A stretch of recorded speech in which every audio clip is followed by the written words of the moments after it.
Bismillahirrahmanirrahim. Assalamualaikum warahmatullahi wabarakatuh. Bagaimana kabarnya anak solih dan solihanya Ustazah? Sehat semua kan? Nah, hari ini kita akan belajar tentang tema 4, sehat itu penting. Subtema 2, gangguan kesehatan pada organ peredaran darah. Hayo, sudah disiapkankah alat tulisnya?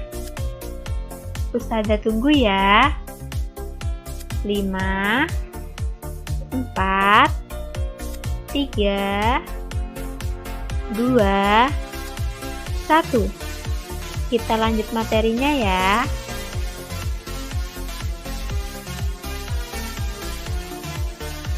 Materi kita yang pertama adalah isi atau makna dan amanat pantun. Pada subtema sebelumnya, tentunya kalian sudah mempelajari ciri-ciri dan berbagai jenis pantun. Nah, adakah yang masih ingat apa itu pantun?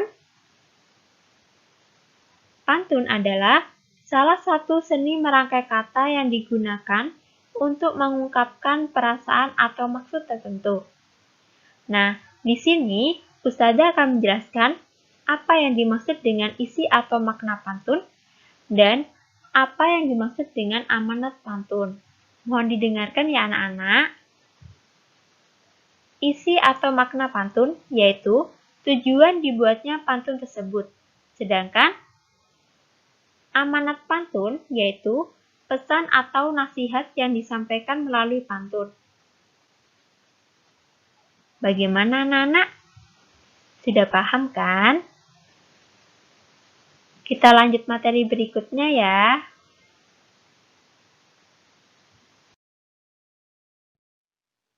Selanjutnya, ayo bacalah contoh pantun berikut.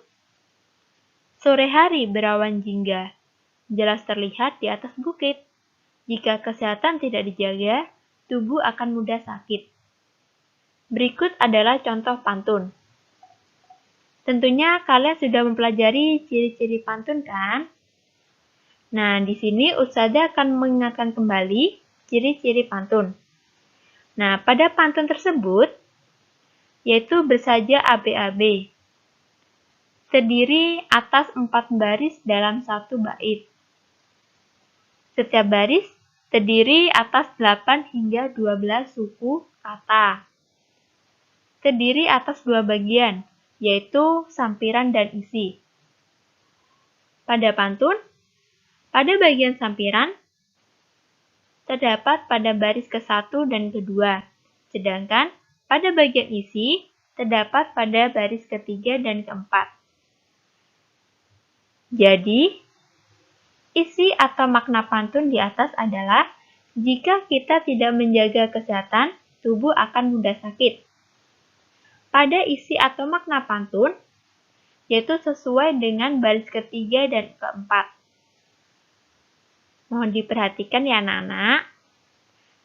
Nah, selanjutnya, amanat pantun di atas adalah kita harus menjaga kesehatan tubuh kita.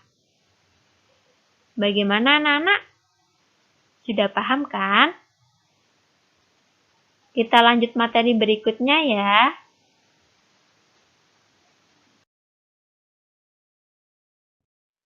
Materi berikutnya adalah gangguan kesehatan pada jantung dan pembuluh darah manusia. Peredaran darah manusia sangatlah berperan penting bagi tubuh. Oleh karena itu, organ-organ peredaran darah harus selalu dijaga kesehatannya. Sistem peredaran darah manusia tersusun atas jantung, pembuluh darah, dan darah. Jika salah satu organ mengalami gangguan, peredaran darah akan mengalami gangguan dan tidak dapat bekerja dengan baik. Berikut beberapa gangguan kesehatan pada jantung dan pembuluh darah manusia, antara lain jantung koroner, ditandai dengan penyumbatan pada pembuluh darah oleh berbagai macam zat, misalnya lemak, dan zat kapur. Pembuluh darah yang tersumbat menyebabkan darah tidak dapat mengalir ke jantung. Jantung koroner biasanya gejala yang ditimbulkan adalah sesak napas, nyeri pada bagian tertentu, dan cepat lelah. Selanjutnya, varises. Varises ditandai dengan munculnya benjolan pada kulit berwarna ungu atau keunguan. Disebabkan adanya gangguan atau hambatan pada pembuluh darah vena dalam mengalirkan darah. Di sini varises terdapat beberapa gejala, yaitu pegal-pegal, rasa panas dan perih, serta lelah di bagian tungkai. Penyebab varises antara lain faktor keturunan dan terlalu lama berdiri atau duduk bersila terus-menerus.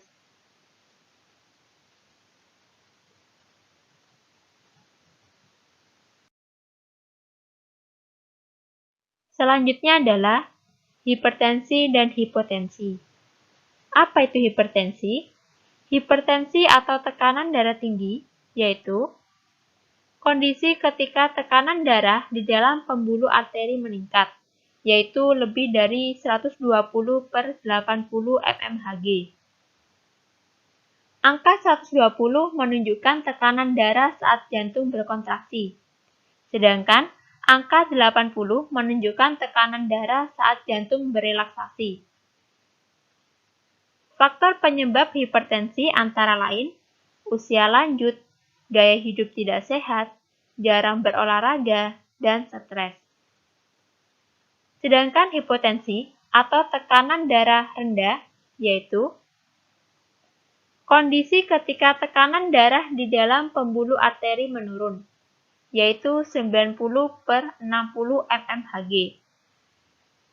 Faktor penyebab hipotensi antara lain faktor usia, kondisi cuaca, dan efek samping obat-obatan. Bagaimana anak-anak? Sudah paham kan? Kita lanjut materi berikutnya ya.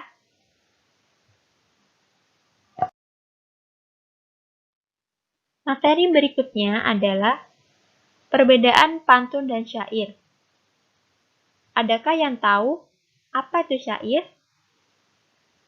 Syair merupakan jenis puisi lama yang di tiap baitnya terdiri atas 4 larik atau baris, yang kemudian berakhir dengan bunyi yang sama. Pantun dan syair berisi pesan atau nasihat yang ingin disampaikan pembuatnya. Nah, berikut ciri-ciri pantun dan syair. Pantun di sini terdiri dari 4 baris, sama halnya dengan syair, yaitu terdiri dari 4 baris. Pada pantun bersaja ABAB, sedangkan pada syair bersaja AAAA. Pada pantun, tiap baris terdiri dari 8 hingga 12 suku kata. Sama halnya dengan syair, tiap baris terdiri dari 8 hingga 12 suku kata. Pada pantun, isi terdapat pada baris ketiga dan keempat. Sedangkan pada syair, semua baris merupakan isi. Nah, berikut adalah perbedaan pantun dan syair. Mohon diperhatikan ya anak-anak.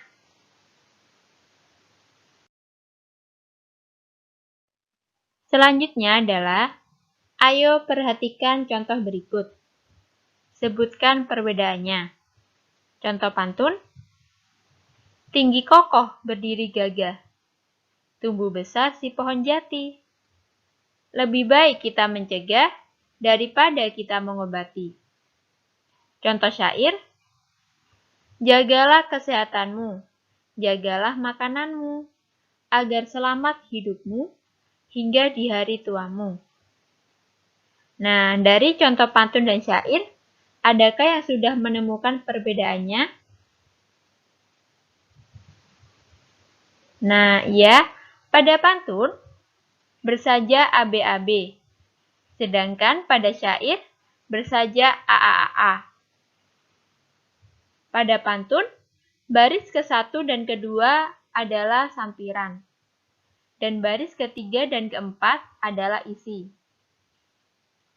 Sedangkan pada syair, semua baris merupakan isi. Bagaimana, Nana? Sudah tahu kan perbedaannya? Kita lanjut materi berikutnya ya. Pada materi berikutnya adalah gangguan kesehatan pada darah manusia. Pada pembelajaran sebelumnya, kalian telah belajar tentang gangguan kesehatan pada jantung dan pembuluh darah. Nah, pada pembelajaran hari ini, kalian akan belajar tentang gangguan kesehatan pada darah manusia. Gangguan kesehatan pada darah dapat disebabkan oleh faktor keturunan dan non-keturunan. Berikut contoh gangguan kesehatan pada darah yang disebabkan oleh faktor keturunan. Adakah yang tahu? Apa saja? Yang pertama adalah hemofilia. Apa sih hemofilia itu? Hemofilia adalah penyakit keturunan yang menyebabkan tubuh kekurangan protein yang dibutuhkan dalam proses pembekuan darah. Atau dengan kata lain, kelainan pada seseorang dengan ciri aliran darah sulit terhenti ketika luka. Pada hemofilia, dapat ditangani dengan pemberian obat, baik untuk mencegah timbulnya pendarahan maupun mengobati saat terjadi pendarahan.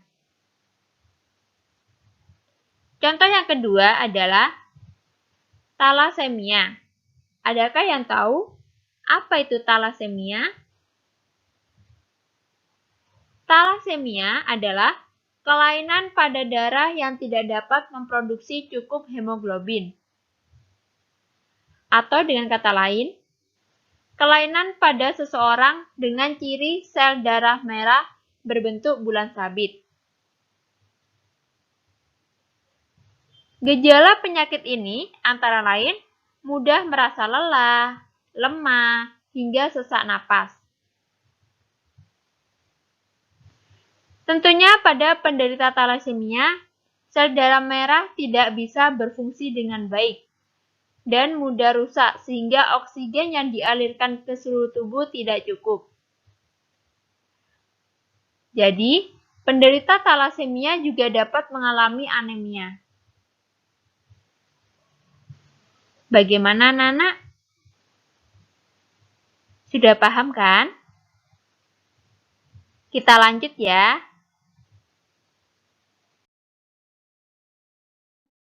Selanjutnya adalah contoh gangguan kesehatan pada darah manusia yang disebabkan oleh faktor non-keturunan. Adakah yang tahu apa saja contohnya? Contoh yang pertama adalah anemia. Apa itu anemia? Anemia adalah kelainan karena kekurangan sel darah merah. Penyebab anemia antara lain pendarahan yang hebat, kekurangan zat besi, dan gangguan pembuatan sel darah merah pada tulang. Gejala yang ditimbulkan oleh anemia antara lain mudah cepat lelah, lemas, sakit kepala, dan wajah terlihat pucat. Anemia dapat dicegah dengan mengonsumsi makanan yang kaya akan zat besi. Misalnya bayam, telur, kacang-kacangan, ikan, dan daging sapi. Contoh yang kedua adalah leukemia. Adakah yang tahu apa itu leukemia?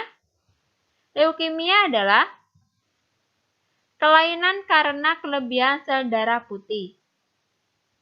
Pada leukemia, disebabkan adanya produksi berlebihan sel darah putih pada sumsum tulang. Akibatnya, sel darah putih akan memakan sel darah merah sehingga tubuh menjadi kekurangan sel darah merah. Contoh yang ketiga adalah demam berdarah. Tentunya kalian tidak asing dengan kata demam berdarah. Demam berdarah adalah penyakit yang disebabkan oleh virus dengue. Virus ini berasal dari nyamuk Aedes aegypti. Penderita demam berdarah dapat mengalami pendarahan. Penderita demam berdarah harus segera dibawa ke dokter untuk mendapatkan pengobatan. Bagaimana mencegahnya? Tentu dapat dicegah dengan pola hidup sehat, seperti makan makanan yang bergizi, olahraga teratur, serta cukup tidur dan istirahat. Nah, bagaimana Nana? Sudah paham kan? Jangan lupa dicatat ya.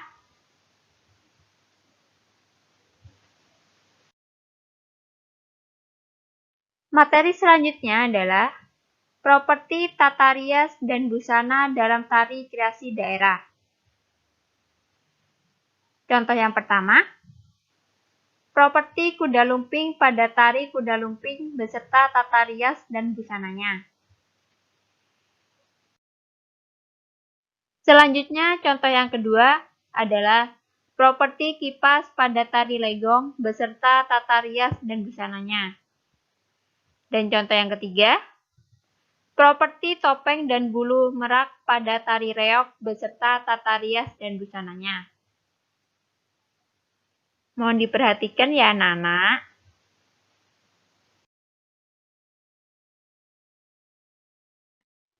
Materi berikutnya adalah isi atau makna dan amanat pantun berdasarkan usia. Berdasarkan usia, pantun dibedakan menjadi pantun anak-anak. Contohnya, pergi ke warung membeli koran. Sekalian membeli benang. Ayo bermain kejar-kejaran, badan sehat, hati senang. Bagaimanakah isi dan amanat pantun berdasarkan contoh pantun berikut? Isi atau makna pantun yaitu bermain kejar-kejaran, membuat badan sehat dan hati senang. Isi atau makna pantun ini terdapat pada baris ketiga dan keempat pada pantun. Dan amanat pantun adalah anak-anak sebaiknya bermain agar hati senang. Contoh yang kedua adalah pantun orang muda.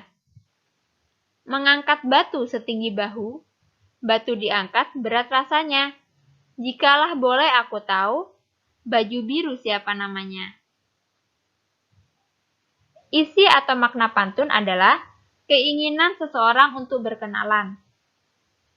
Amanat pantun, saat berkenalan, sebaiknya dilakukan dengan santun. Bagaimana Nana? Sudah paham kan? Kita lanjut materi berikutnya ya.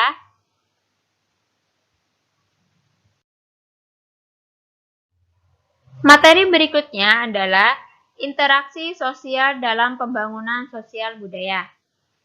Adakah yang tahu apa itu pembangunan sosial budaya? Pembangunan sosial budaya adalah suatu proses perubahan sosial budaya yang bertujuan untuk meningkatkan taraf hidup masyarakat. Pada pembangunan sosial budaya dilaksanakan di beberapa aspek, antara lain dalam bidang bahasa sebagai identitas bangsa, adat istiadat dan tradisi, serta hubungan manusia dengan alam.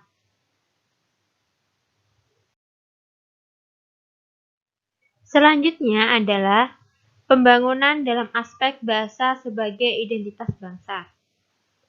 Bangsa Indonesia memiliki bahasa nasional, yaitu Bahasa Indonesia. Bahasa Indonesia merupakan bahasa pemersatu seluruh warga negara Indonesia.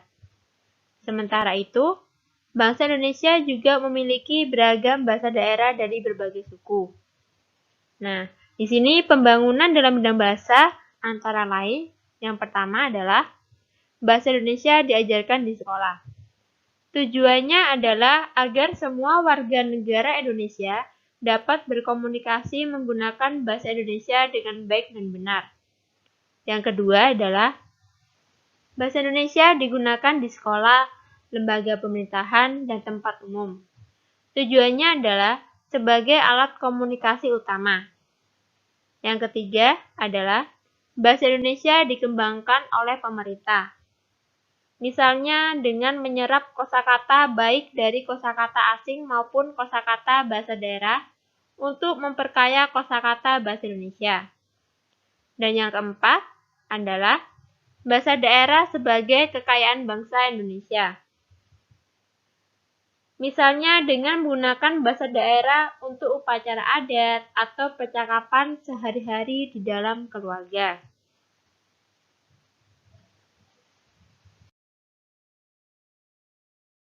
Selanjutnya adalah pembangunan dalam aspek adat istiadat dan tradisi. Dalam adat istiadat dan tradisi, terdapat norma-norma yang mengatur perilaku masyarakat di suatu daerah. Pembangunan dalam aspek adat istiadat dan tradisi antara lain yang pertama adalah melestarikan adat istiadat di suatu daerah. Misalnya, melakukan upacara adat sesuai dengan tata cara adat tersebut. Contoh yang kedua adalah melaksanakan norma-norma yang terdapat dalam suatu adat istiadat. Misalnya, warga masyarakat yang lebih muda menghormati orang yang lebih tua. Di samping itu, seseorang akan diterima sebagai warga yang baik apabila mampu menyesuaikan dan melaksanakan norma-norma tersebut. Selanjutnya adalah pembangunan dalam aspek interaksi dengan alam. Nah, di sini manusia memanfaatkan alam untuk diolah dan digunakan untuk memenuhi kebutuhan hidup. Manusia menggunakan berbagai teknologi modern untuk mengolah hasil alam. Nah, selain memanfaatkan alam, manusia juga harus melestarikan alam. Pembangunan dalam aspek interaksi dengan alam antara lain, yang pertama adalah mengolah sumber daya alam. Misalnya, mengolah kayu dengan teknologi modern. Manusia yang memanfaatkan kayu harus ikut melestarikan. Misalnya, dengan melakukan penanaman kembali tanaman di lahan yang diambil pohonnya. Nah, contoh yang kedua adalah membangun sarana dan prasarana. Untuk masyarakat dengan tetap memperhatikan dampak lingkungan agar lingkungan tidak rusak. Pembangunan dengan memanfaatkan sumber daya alam harus disertai dengan pelestariannya, agar ketersediaan sumber daya alam tersebut tetap terjaga. Tujuannya apa? Tujuannya agar pembangunan tetap berkelanjutan. Nah, bagaimana anak-anak? Apakah sudah paham? Paham ya? Kita lanjut materi berikutnya ya. Bagaimana anak-anak? Masih semangat kan belajarnya? Materi kita berikutnya adalah tanggung jawab sebagai warga masyarakat dalam pengambilan keputusan. Setiap warga masyarakat memiliki tanggung jawab di lingkungannya. Beberapa tanggung jawab warga masyarakat misalnya saling menghormati dengan tetangga, menjaga kebersihan dan keamanan lingkungan, menolong tetangga yang kesulitan, serta berperan aktif dalam pengambilan keputusan. Nah, di sini pengambilan keputusan bersama dalam masyarakat Indonesia biasanya dilakukan dengan cara musyawarah untuk mencapai mufakat. Pengambilan keputusan dapat dilakukan untuk menyelesaikan beberapa masalah. Misalnya apa, Ustazah? Misalnya, memilih ketua RT atau RW, menentukan jadwal kerja bakti dan siskampling di lingkungan, serta menentukan acara pada HUT Kemerdekaan RI. Namun, jika kata sepakat tidak tercapai melalui musyawarah, dapat dilakukan pemungutan suara atau voting. Selanjutnya adalah tanggung jawab siswa di lingkungan sekolah. Selain di masyarakat, sebagai siswa, kalian juga memiliki tanggung jawab di sekolah. Contoh tanggung jawab siswa di sekolah. Antara lain, yang pertama adalah belajar dengan tekun. Yang kedua, menjaga kebersihan sekolah. Yang ketiga, mengikuti acara di sekolah, misalnya upacara bendera atau lomba antar kelas. Yang keempat, berperan serta dalam pemilihan ketua kelas. Selanjutnya adalah isi atau makna dan amanat pantun berdasarkan isi. Berdasarkan isi, pantun dibedakan menjadi pantun nasihat, pantun jenaka, pantun teka-teki, dan pantun kiasan. Berikut contoh isi atau makna dan amanat pantun, yaitu pantun nasihat. Contohnya, kita baca bersama ya anak-anak. Sungguh enak buah sukun, hasil panen dari kebun paman. Hidup bertetangga harus rukun, agar tercipta ketentraman. Isi atau makna pantun adalah hidup rukun menciptakan ketentraman. Amanat pantun adalah kita harus hidup rukun. Contoh yang kedua adalah pantun kiasan. Kita baca bersama lagi ya. Naik kereta di dalam gerbong. Bangkunya panas berbau sangit. Jadi orang janganlah sombong. Masih ada langit di atas langit. Isi atau makna pantun adalah janganlah sombong, karena masih ada yang lebih hebat dari kita. Amanat pantun adalah kita tidak boleh sombong. Bagaimana? Sudah paham anak-anak? Kita lanjut ya. Selanjutnya adalah interaksi dalam bidang pendidikan. Manusia adalah makhluk sosial, sehingga manusia akan selalu berinteraksi dengan manusia lain. Dalam kegiatan berinteraksi, ada interaksi yang dilakukan dalam bidang pendidikan. Di sini ada 4 macam interaksi dalam bidang pendidikan. Antara lain, yang pertama adalah interaksi siswa dengan siswa. Misalnya apa, Ustazah? Misalnya, Dedi dan Joni berdiskusi mengenai materi pelajaran yang disampaikan oleh guru. Yang kedua adalah interaksi siswa dengan guru. Misalnya, guru menjawab pertanyaan yang diajukan oleh siswa. Yang ketiga, interaksi siswa dengan sumber belajar. Misalnya, siswa mendengarkan guru menjelaskan materi pelajaran dan siswa membaca buku. Yang keempat, interaksi siswa dengan lingkungan. Misalnya, siswa SDIT Permata melakukan karya wisata ke museum. Bagaimana anak-anak? Sudah jelas kan? Kita lanjut materi berikutnya ya.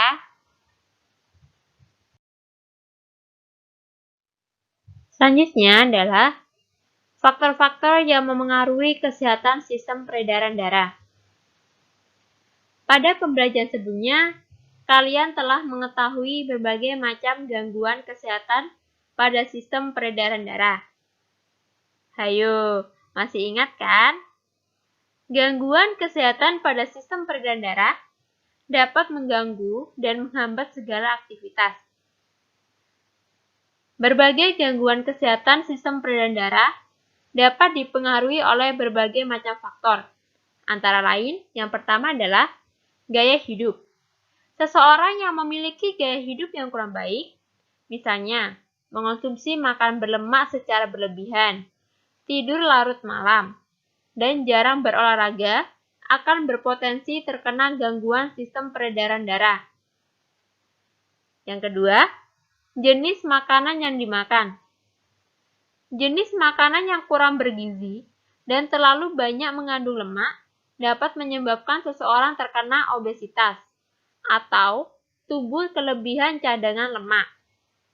Hal ini juga dapat meningkatkan risiko penumpukan lemak di dalam pembuluh darah yang dapat memicu terjadinya hipertensi dan jantung koroner. Yang ketiga, faktor keturunan. Nah, di sini gangguan peredaran darah dapat disebabkan oleh sifat yang diwariskan dari orang tua. Misalnya apa, Ustazah? Misalnya, jika orang tua atau ayah atau ibu menderita hemofilia, maka 50% anaknya memiliki kemungkinan terkena hemofilia. Bagaimana, Nana? Sudah jelas kan? Kita lanjut ya. Materi berikutnya adalah jenis-jenis pola lantai dalam tari. Adakah yang tahu apa itu pola lantai? Pola lantai adalah garis yang dilalui oleh para penari saat memperagakan gerakan-gerakan tari. Tujuan adanya pola lantai itu apa, Ustazah? Nah, tujuannya adalah untuk memperindah pertunjukan karya tari. Nah, di sini ada dua macam pola lantai utama, yaitu pola lantai lurus dan lengkung. Berikut beberapa jenis pola lantai dalam tari. Nah, ini contoh gambarnya. Pada gambar yang pertama adalah pola lantai lurus ke samping. Pada gambar yang kedua adalah pola lantai lurus ke depan. Gambar ketiga, pola lantai diagonal. Gambar yang keempat, pola lantai zigzag. Gambar yang kelima, pola lantai lingkaran. Gambar yang keenam, pola lantai lengkung ke belakang. Dan gambar yang ketujuh adalah pola lantai lengkung ke depan. Nah, itulah contoh jenis pola lantai dalam tari. Bagaimana? Sudah paham, anak-anak? Kita lanjut ya. Selanjutnya adalah membuat dan membaca pantun. Berikut langkah-langkah dalam membuat pantun. Yang pertama, tentukan tema pantun yang akan dibuat. Yang kedua, tentukan jenis pantun yang akan dibuat. Yang ketiga, buatlah bagian isi pantun terlebih dulu. Dan yang keempat, buatlah bagian sampiran pantun.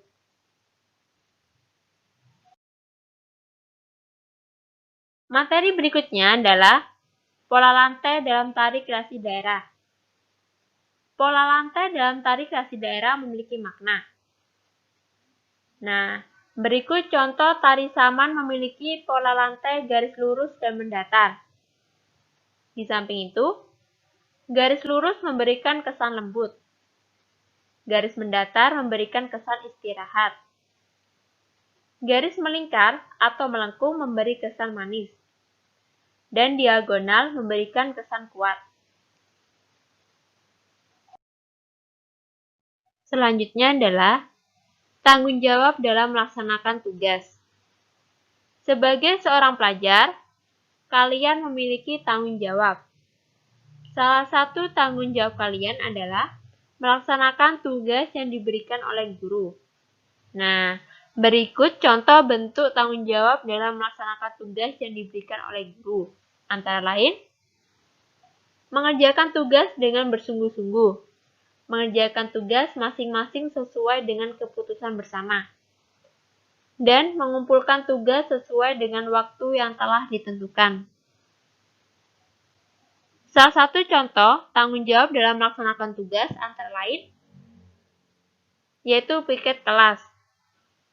Nah, di sini piket kelas merupakan salah satu tanggung jawab kelompok. Setiap anggota kelompok melakukan tugas masing-masing. Dan tugas tersebut harus dilakukan dengan sungguh-sungguh. Selanjutnya adalah berbalas pantun. Selain dapat dilakukan sendiri, kegiatan berpantun dapat dilakukan secara berpasangan. Misalnya, kalian membacakan pantun teka-teki, kemudian Teman kalian membacakan pantun balasan untuk menjawab pantun teka-teki kalian. Nah, sekarang, ayo, bacalah pantun berikut. Pulang ke kampung halaman, mampir sebentar di kota Sragen. Coba terka, wahai teman, saudara apa mengangkut oksigen? Temannya menjawab, pulang kampung ke Majalengka, sudah pasti beli oleh-olehnya. Kalau boleh coba ku terka, saudara merah itu jawabnya. Nah, berikut contoh berbalas pantun yang dilakukan secara berpasangan. Bagaimana, Nana? Sudah paham kan?